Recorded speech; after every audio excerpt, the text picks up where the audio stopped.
É por isso que Jesus, na cruz do Calvário, não pestanejou em dizer: está consumado, está feito, ninguém muda.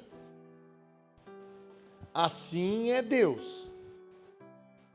E essa é uma segurança para mim e para você.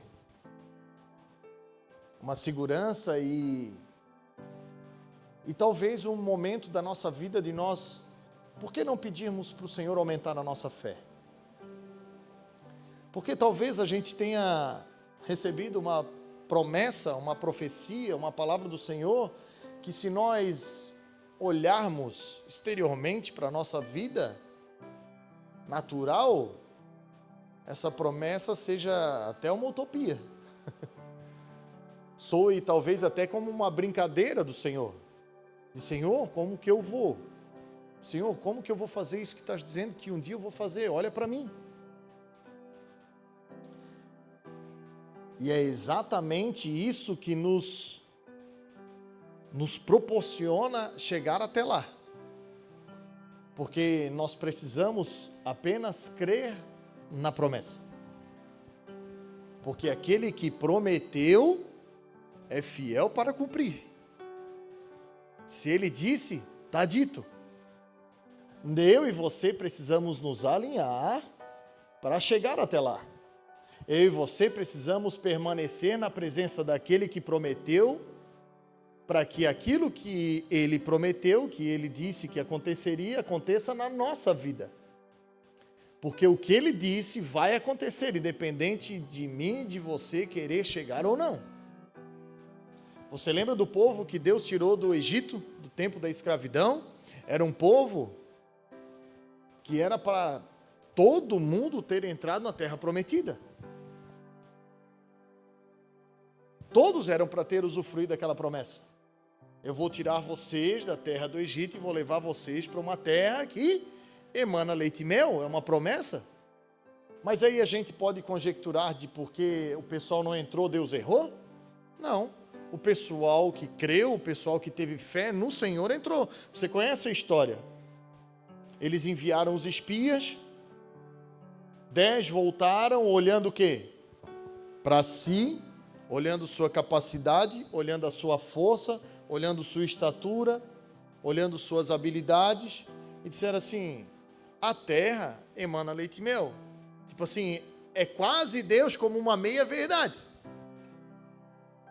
Porque o Senhor não disse que ia ter gigante, o Senhor disse que era uma terra que emana leite e mel, o Senhor meio que escondeu algumas informações de nós. Mas e onde está a fé para transpor os gigantes? Quantos testemunhos de fé aquele povo tinha dentro do seu coração suficiente?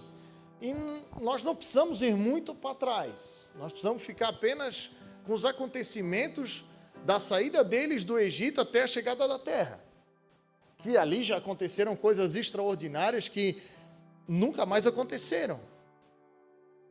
Só os acontecimentos daquela viagem já eram mais do que necessário para convencer qualquer pessoa com um tico e um teco dentro da cabeça.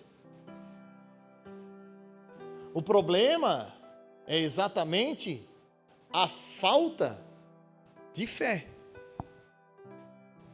A falta de fé em crer que aquele que prometeu é fiel para cumprir, independente de nós, apesar de nós, porque apesar de nós, Ele continua sendo fiel. É o Deus Todo-Poderoso, Criador dos céus e da terra, agindo, fazendo com que tudo coopere para o nosso bem. E aí entram as tempestades, aí entram as adversidades. Deus nunca disse que não teria ninguém naquela terra. E talvez, creio eu, que esse foi o motivo pelo qual Deus mandou eles espiarem a terra. Vão lá, vejam os frutos, espiem a terra, se preparem para o que eu vou fazer. Deus nunca disse que eles precisariam guerrear. O Senhor, até aquele momento, tinha vencido todas as batalhas. As batalhas que Abraão venceu. tudo que Abraão, Isaac, Jacó, José, eles passaram, histórias que talvez foram esfriando com o tempo da escravidão, mas que o tempo inteiro o Senhor estava querendo trazer à memória. Muitas vezes é assim comigo e com você, porque às vezes passa algum tempo sem algo extraordinário acontecer, porque muitas vezes a gente deixa o pequeno passar despercebido e se prende apenas nas coisas, uau, no mar se abrindo. Não, mas nós não podemos esquecer da água saindo da rocha, nós não podemos esquecer do maná caindo do céu, nós não podemos esquecer das instruções que o Senhor deu para nós. Meu Deus, o Senhor quis nos encontrar no deserto, o Senhor disse que nos tiraria, o Senhor nos tirou. Não, mas a gente saiu do lugar de escravidão, nossos inimigos nos dominaram, e aqui agora nós temos inimigos também. Quem nos garante que nós não vamos entrar aqui e se tornar escravo de novo? Mas eles tinham uma palavra, eles tinham uma promessa, eles tinham um juramento da parte de Deus para a vida deles. E é exatamente sobre isso que o Senhor quer falar conosco essa noite. Sobre coisas que Ele diz e que vão acontecer e que eu e você precisamos crer. Eu e você precisamos esperar. Eu e você precisamos nos aperfeiçoar. É claro que se eu e você olharmos hoje para uma promessa longínqua, talvez de um lugar, de uma posição mais elevada na sociedade, talvez o Senhor tenha te dado uma promessa de te levar a perante autoridades, e você olha para você hoje, fala inglês, fala problema, mas você vai continuar nesse lugar? Ou você vai se preparar para a promessa que o Senhor te fez? É isso que diferencia quem espera de quem procrastina. Porque se Deus já fez a promessa, ela vai se cumprir. Eu e você agora nós temos um trabalho a fazer. Nós temos que nos capacitar, nós temos que buscar, nós temos que nos posicionar. E nós precisamos nos posicionar mediante o quê? Mediante o ensino. Porque quanto mais nós conhecermos, mais nós vamos nos relacionar. E quanto mais nos relacionamos, mais nós recebemos, mais Ele fala ao nosso coração. E mais preparado nós estamos. E se nós formos fiéis no pouco sobre o muito, Ele vai nos colocar. O que corre atrás de nós são as promessas, são as bênçãos, são as palavras. Mas eu e você precisamos nos mexer. É só nós olharmos para Jesus. Jesus não veio para a terra, viveu na sua casa e ficou de braço cruzado esperando a cruz vir até ele. Não, Jesus foi até a cruz, porque a cruz era a promessa de Cristo. Ele caminhou até lá. Ele se capacitou para chegar lá. Você conhece os evangelhos. Com pouca idade ele estava no templo perguntando, respondendo. E as pessoas ficavam admiradas com o seu conhecimento. O que Jesus estava fazendo ali? Estava aparecendo na frente dos outros? Não, ele estava se preparando. O que uma criança de aproximadamente 12 anos faz no templo, no meio dos mestres? Uma criança que sabia o propósito da sua vida, porque quando os pais vieram buscar ele preocupados porque não estava na caravana, ele olhou para eles e disse: vocês não sabiam que eu deveria estar na casa do meu pai? Jesus estava se preparando. A vida de Jesus foi um preparo. E por que a nossa vai ser diferente? Por que eu e você não precisamos ter um ímpeto dentro do nosso coração de não se conformar com as situações? Independente do que falam, independente do que esteja acontecendo. Eu e você temos uma palavra, irmãos. E nós não podemos nos conformar. Eu e você temos que colocar, igual o pessoal operacional fala, a faca nos dentes e ir para cima.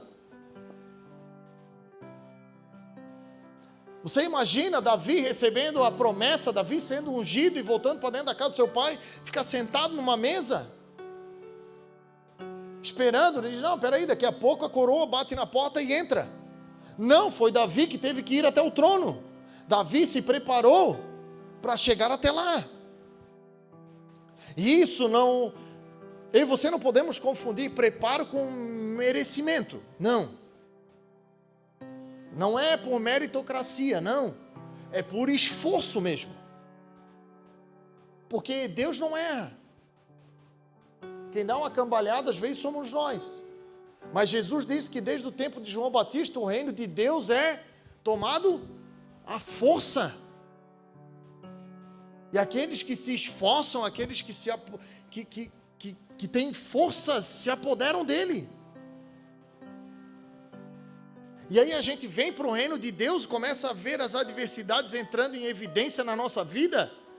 Eu sei que aqui não tem muito, é mais lá em Penha, lá na Armação. O pessoal da Santa Lídia também está mais tranquilo. Parece que a gente é oprimido. Parece que quanto mais a gente busca, mais a gente é atacado. Parece que quanto mais certinho, mais no trilho, mais do lado de Jesus a gente... Você está se identificando, não? Parece que quando mais pertinho de Jesus a gente está andando, querendo fazer a coisa certa. Meu Deus, o bispo falou aquele negócio lá, tipo assim, eu fiz errado, eu sei, mas eu não vou fazer. Quando a gente vê, faz errado de novo. E é o tempo inteiro querendo acertar. É o tempo inteiro. E parece que a gente vai sendo consumido. Mas deixa eu te falar uma coisa, a nossa vida sempre foi assim. É que agora, eu e você estamos nos limpando mais. A sujeira do mundo sempre esteve em nós. Sempre esteve. Só que como tipo a gente era meio Peppa Pig, a gente não notava. A gente andava sujo, a gente, antes de conhecer Jesus, era o nosso habitat natural. Então a gente não tinha inimigo. A gente andava abraçado com ele. Aí agora que a gente trocou de time, você acha que ele vai querer perder? Um jogador bom igual você? Um jogador caro? Claro que não. Ele vai fazer de tudo para romper o teu contrato e tu voltar para o outro time. E é por isso que o jogo vai ficando mais apertado. Porque é a promessa, irmãos. Com o aumento da maldade, o amor vai se esfriando. Se eu e você lermos Apocalipse, a gente vai saber como vai acabar tudo. Você sabe qual que é um dos grandes problemas nossos como cristãos? É querer que acabe tudo bem. Não vai acabar tudo bem aqui, amados. Isso daqui vai virar uma bola de fogo. Leia, busque, se informe. Agora, o que vai acontecer aqui embaixo não pode mudar o que vai acontecer lá em cima. E eu e você precisamos nos preparar. Para o quê? Para a promessa, para o juramento que nós temos lá de cima. Como é que está o anseio aí de morar no céu? Como é que está a expectativa para o dia de Jesus Cristo? Porque Ele vai voltar. E o que antecede? Guerras, rumores de guerras, pai contra filho, filho contra pai, nação contra nação. O que é isso? Isso é o quê? É uma tragédia. Mas nós não vivemos pelo que nós vemos, pelos fatos terrenos, não. Nós vivemos pelo grande advento celestial que vai acontecer. E isso precisa encher o nosso coração. E aqui vai ter aperto mesmo. Aqui vai ser batalha, aqui vai ser luta. Porém, quantas coisas extraordinárias eu e você já vivemos. E isso precisa dar um gás para aumentar a nossa fé, para a gente crer em receber e viver muito mais, não se conformar. Não, mas até aqui Deus, meu Deus, eu pensava assim.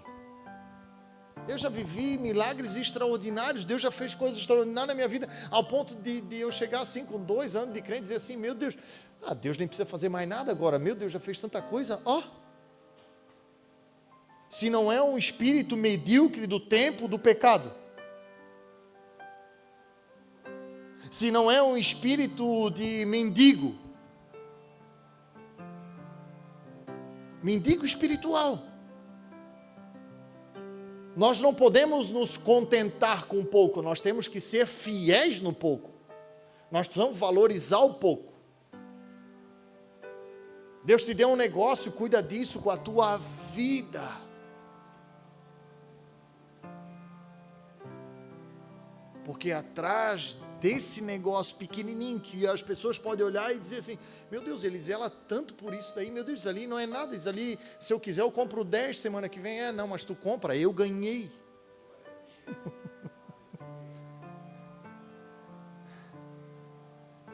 Eu não tenho como comprar. E eu cuido porque eu ganhei, e eu sei de que eu ganhei. Eu e você carregamos um tesouro extraordinário dentro de nós. Nós somos vasos de barro, amados. E nós precisamos cuidar das coisas pequenas que Deus tem nos dado. Nós precisamos ser fiéis às palavras.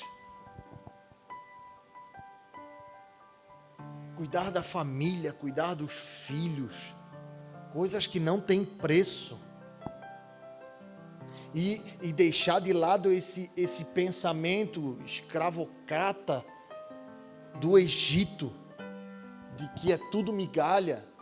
Ah não, tudo que a gente recebe é migalha, a gente é escravo. Não, agora eu e você somos filhos. Agora eu e você carregamos um anel no dedo, nós carregamos vestes limpas agora. Nós calçamos uma sandália do Evangelho nos nossos pés. O Senhor nos recebeu através da morte do seu próprio Filho. Nós não podemos fazer com que a morte e a ressurreição de Jesus seja só algo para a gente vir aqui chorar, levantar a mão e dizer eu te aceito. A gente nem é digno de aceitar Ele, foi Ele que nos achou. Nós não podemos brincar com o que é santo. Eu e você precisamos tratar as coisas mínimas que para muita gente não diz nada. E eu estou dizendo que às vezes são pessoas do nosso lado, irmãos, dentro da igreja. Porque assim como num grande time os adversários não estão só no time oposto, tem adversário dentro do mesmo time. Porque às vezes está recebendo mais, né? O atacante geralmente ganha mais que o zagueiro, né? E aí o atacante lá, nadando no dinheiro, olha para o zagueiro, mas tipo, se não, o zagueiro não está lá, o atacante pode fazer 10 gols, se o outro time fizer 11, ele perde. Mas o que sobe para a cabeça? O que sobe para a cabeça é aquilo que tem, em quantidade, não em importância. E Deus nunca disse nada sobre quantidade, Deus falou sobre importância. Para Deus o muito não é quantidade, não é ter muito. Para Deus é tudo. Você lembra daquela mulher que deu oferta, que chamou a atenção de Jesus? Várias pessoas estavam dando muita oferta, mas era do que sobrava, eles tinham muito. Então, tipo assim, tá, o que é? Não, eu estou dando um monte. Eu estou dando mais do que todo mundo. Eu sou mais do que todo mundo. E aí chega uma mulher lá, joga as moedinhas dentro do gasofilácio, faz o barulho e diz, ó, ela deu mais, porque ela deu tudo. E essa é uma das nossas batalhas. Às vezes a gente vai ver alguém que tem muito, que está lá na frente, no ataque, fazendo, aparecendo. E nós aqui atrás, na zaga, levando pernada, dando trombada. Meu Deus, vida de zagueiro é uma tragédia. Porque parece que é só notícia ruim, né? O gol está longe. Tu olha que o gol está lá na frente. A galera só comemora quando o atacante faz gol, porque quando tu dá um carrinho, no máximo um aplauso. Mas tipo, ninguém fica eufórico. Mas se eu e você não estivermos com aquela posição, ainda que seja atrás, dentro do nosso coração, acabou. Então pegue o que você tem, ainda que seja ali um fixo, um zagueiro lá atrás, aquele camisa 3, cascudo, que só faz 2, 3 gols no ano de cabeça quando sai um escanteio, e te guarda. Porque se o Senhor te plantou ali, é porque é ali que é para você estar. As suas qualidades servem para aquele lugar. Porque no dia da oferta daquela mulher das moedas, aquela mulher que menos deu naquele dia quantidade foi a que ministrou na vida de todo mundo que estava lá.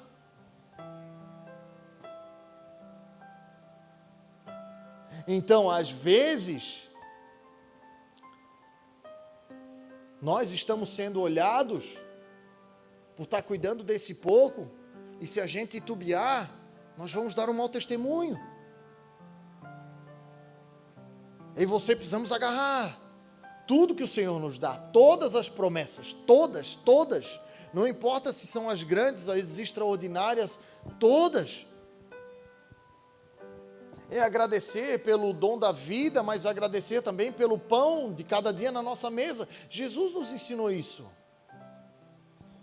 Dos inúmeros livramentos que nós temos e nem vemos, nós nem presenciamos.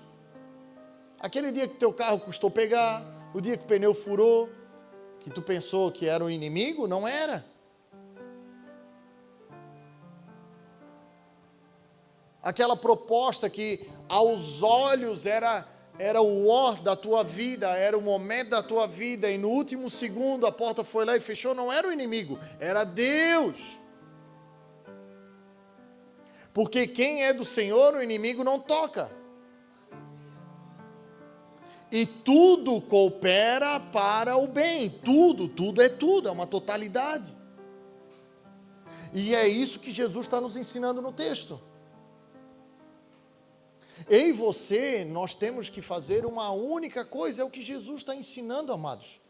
Sim, sim. Não, não. Acabou. Jesus não está pedindo nada extraordinário para nós.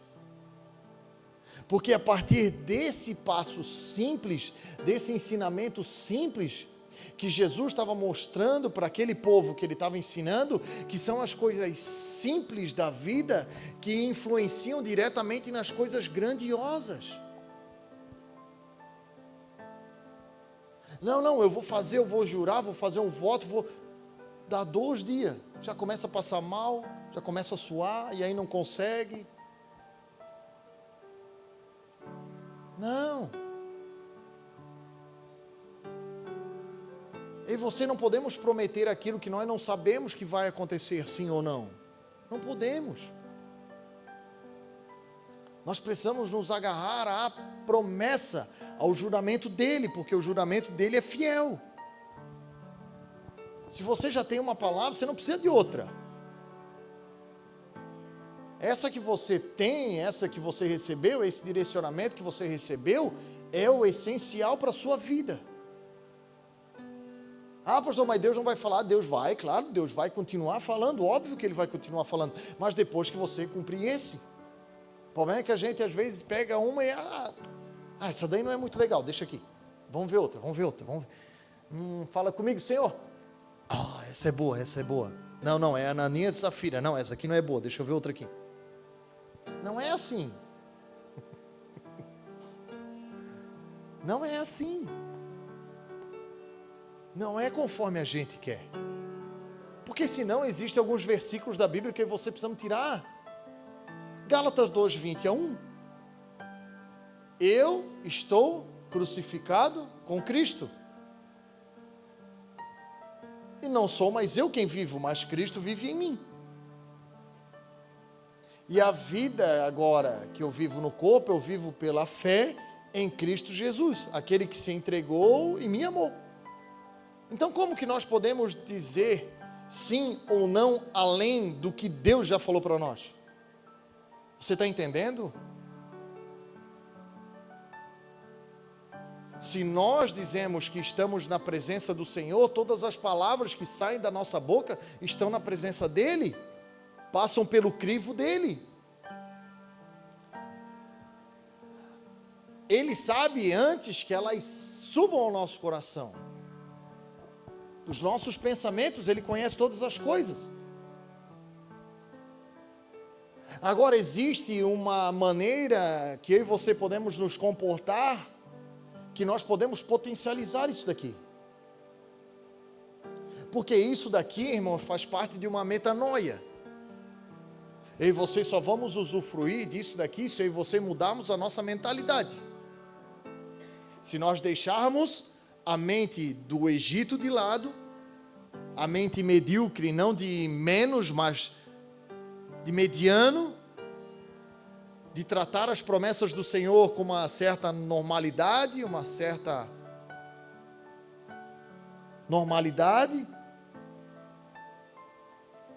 para fazer com que essas promessas sejam, meu Deus, elas precisam ser o nosso respirar, elas precisam ser o sentido da nossa vida. Então Jesus começa ensinando para eles: vocês ouviram o que foi dito. Não jurem, não façam juramentos. Porque vocês não sabem o dia da manhã, vocês não são capazes de fazer nada na vida de vocês, quem derá na vida de outros, quem derá por outros. Vocês não são capazes de transformar o fio preto em fio branco, ou fio branco em fio preto, vocês não sabem. O que é isso? Isso é um ensinamento. É o presenciar algo novo, que já precisa virar uma chave. Vocês ouviram o que foi dito? Eram coisas que eles praticavam, era um estilo de vida que eles estavam vindo.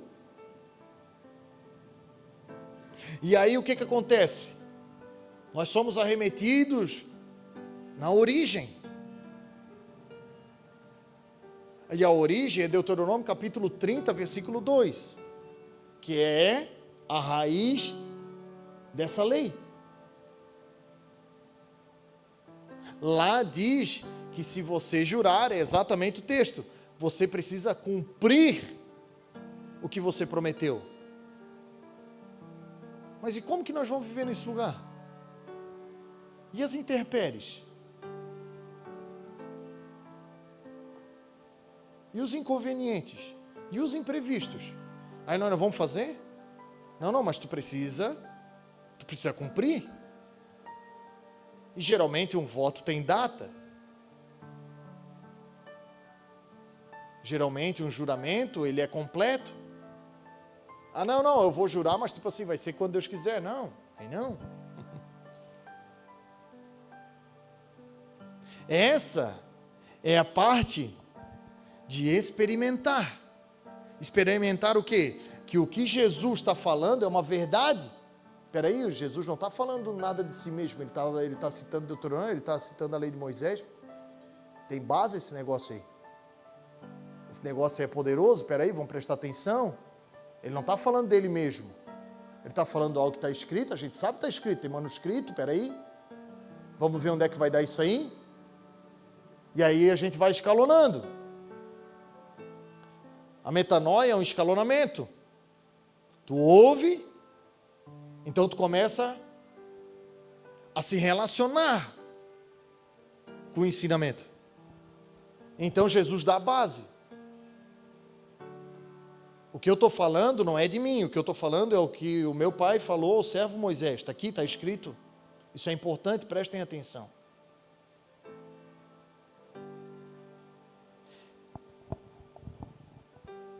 E aí nós temos um Salmo 15. Você lembra do Salmo 15?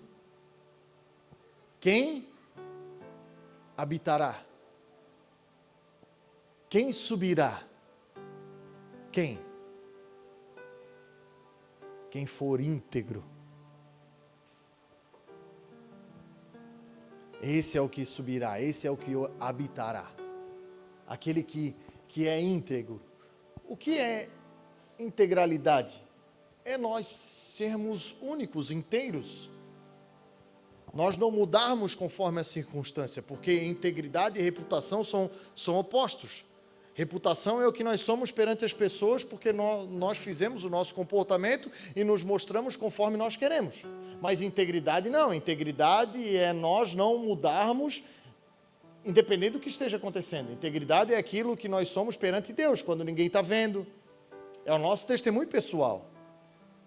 E quem vai habitar no templo? Quem vai subir ao santo monte? Quem for íntegro.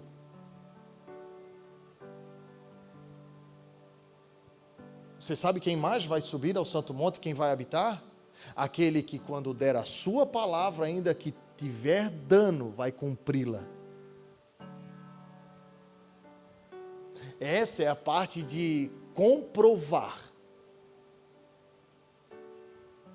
Porque nós precisamos morrer pela palavra, para poder usufruir dela.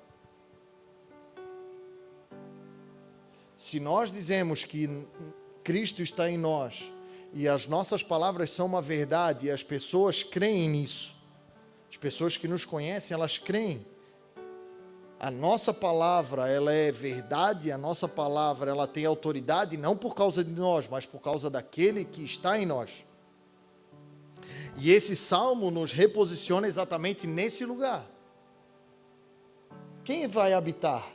Quem vai subir? Quem vai estar com o Senhor? Pessoas íntegras que cumprem a sua palavra, ainda que tenham dano, cumpram a sua palavra.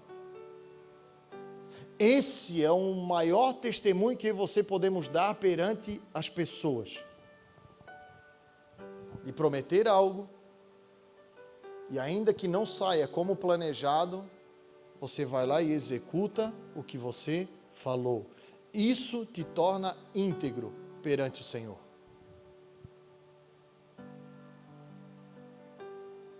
Isso é cuidar do que para muitos é nada, mas para nós é tudo que Deus nos deu, a palavra.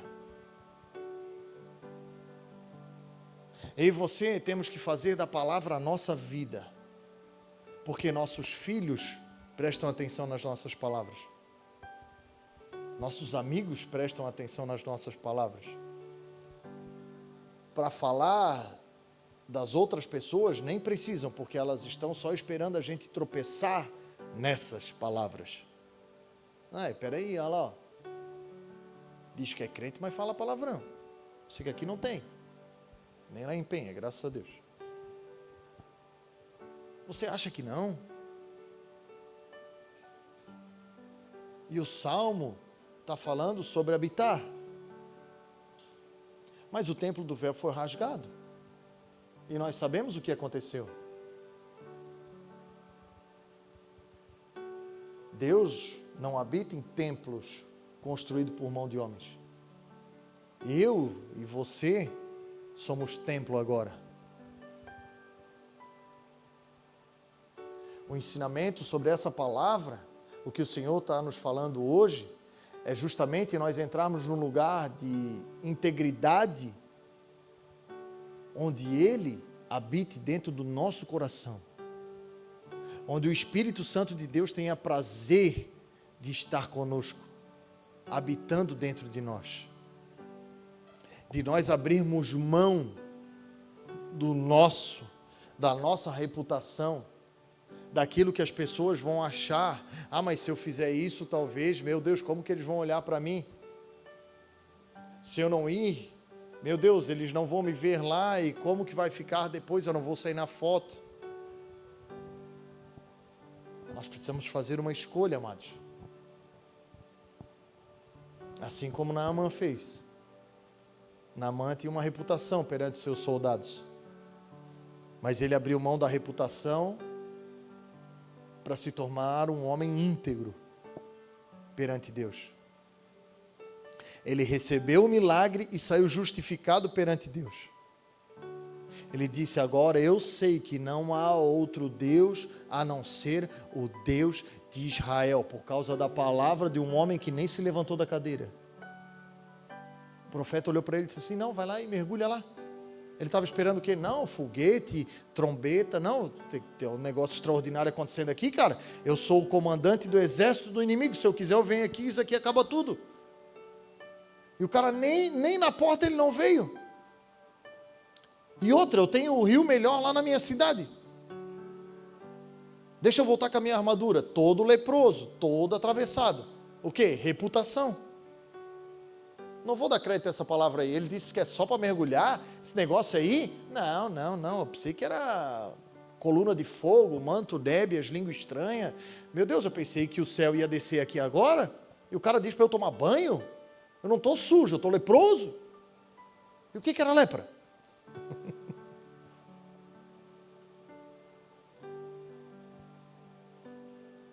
O primeiro passo para se tornar íntegro perante o Senhor é abrir mão da reputação.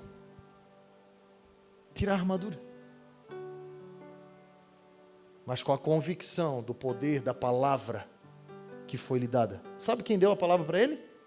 Uma escrava, irmão. Uma escrava. Uma menina, a Bíblia diz. Uma menina. Podia ser uma escrava velha que já era crente há tempo, vivendo com o Senhor há tempo. Não, era uma menina. Ela disse, se o meu Senhor, olha só, olha a integridade daquela menina. Ela disse assim, a gente costuma dizer aqui, né, se esse excomungado soubesse que tem profeta lá. Não, o meu Senhor, se o meu Senhor, o cara que era o opressor dela, se o meu Senhor soubesse do profeta que tem lá em Israel, ele seria curado. Integridade. Mesmo sendo escravo, mesmo não sendo ninguém, não negociou a palavra que ela carregava dentro do coração. O que ela poderia ter dito? Eu vou dizer para esse daí? Vou dizer nada. Deus nem me ajudou, porque se Deus quisesse me ajudar, nem eu estaria aqui de escrava. Vou ajudar ele. Deixa ele se lascar. Quem é íntegro não se preocupa consigo. Se preocupa com a reputação dele. O nosso comportamento, a nossa integridade aqui embaixo, evidencia a reputação do Senhor lá em cima. Então não negocie a sua palavra. Seja o seu sim, sim, e o seu não, não, ainda que lhe custe, ainda que você tenha dano, ainda que aos seus olhos seja perca, ainda que você diz, eu nem precisava disso. Sim, você precisava, porque essa situação é o testemunho. Essa situação de muitas vezes dano é o testemunho para quem está olhando, para quem é de fora. Porque muitas vezes para quem é de fora está esperando tudo se acabar. Não, olha lá, agora vai, mês que vem não consegue mais. Não, agora vai dar uma murmurada. Não, vamos ficar aqui, vamos ficar em cima do muro, só esperando a primeira murmurada. Ele vai gritar dentro de casa, porque ele vai pensar que não tem ninguém ouvindo. E aí de repente tu vai lá e tu bota um louvor. Quero conhecer. E o cara diz, esse bicho é doido mesmo.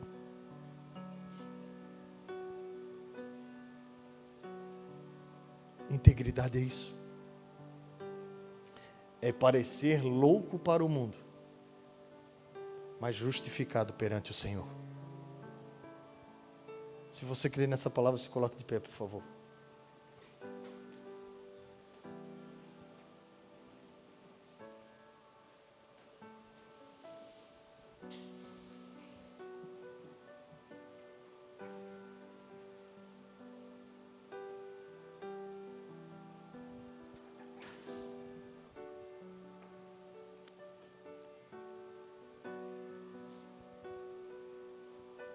Existem pessoas aqui que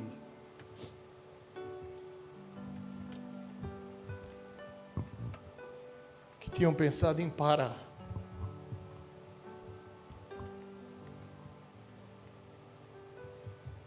Pessoas que até diminuíram o ritmo do que estavam vivendo, por achar que tinha acabado,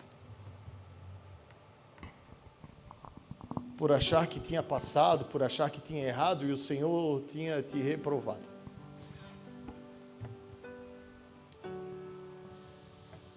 O Senhor te trouxe aqui essa noite para te dizer que o jogo ainda não acabou. O Senhor te trouxe aqui essa noite para te dizer que você ainda tem lugar nesse time. O Senhor te trouxe aqui essa noite para te dizer que não é pela sua reputação, pela sua qualidade, não. É pelo seu coração. É por quem você é.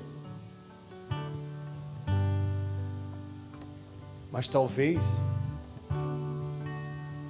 existam algumas marcas.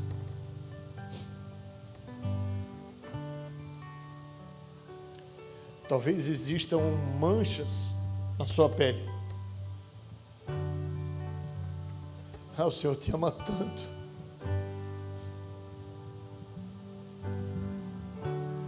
Talvez o que falte para você é só ouvir a voz do Senhor e dizer: ei, o rio está aqui.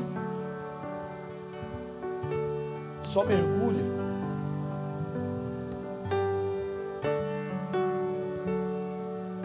Você está esperando algo grandioso, você está esperando algo extraordinário. E cria expectativa nisso. Mas o que o Senhor quer de você agora, nessa fase da sua vida, é só um mergulho. É um negócio simples, mas profundo demais. Porque esse rio sai do trono. Esse rio sai da eternidade. E tentaram roubar esse lugar de você. Tentaram roubar a eternidade dentro de você. Aquela alegria da salvação, sabe? Você nem desviou. Não. Mas você perdeu aquela alegria, aquele brilho nos olhos. Você deixou as circunstâncias te tomar. Você até está indo. Mas não é o lugar que o Senhor te chamou. E essa noite o Senhor está aqui falando contigo. Que do lugar de onde você saiu, é o lugar para onde Ele está esperando você voltar.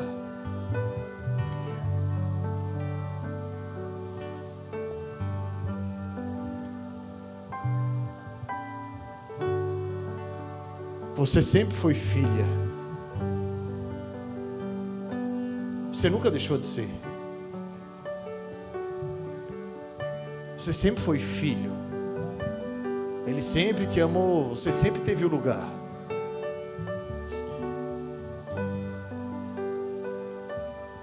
E Ele nunca te apontou. Ele nunca te disse uma palavra de condenação. Ele nunca te amaldiçoou. Ele nunca disse que as porteiras estariam fechadas. Ele nunca disse. Ele nunca disse que esse lugar estaria ocupado por outro. Não, Ele nunca disse. Assim como Ele está reiterando essa noite, Ele está dizendo: vem. Vem. É algo simples. Deixa que as coisas grandes eu faço, diz o Senhor. A glória quem manifesta sou eu, diz o Senhor. O sobrenatural, o reino dos céus se manifestando na terra, sou eu que faço. A você, eu só peço o que você pode. Eu te entreguei talentos. Eu dei algo a você. E estou esperando você voltar.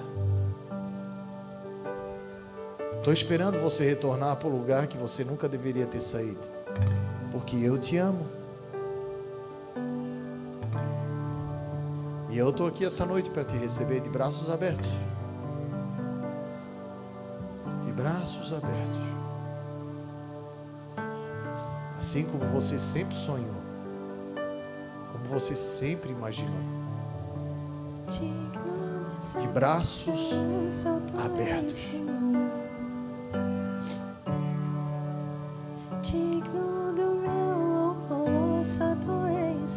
Se Deus falou contigo, sai do teu lugar e vem aqui na frente.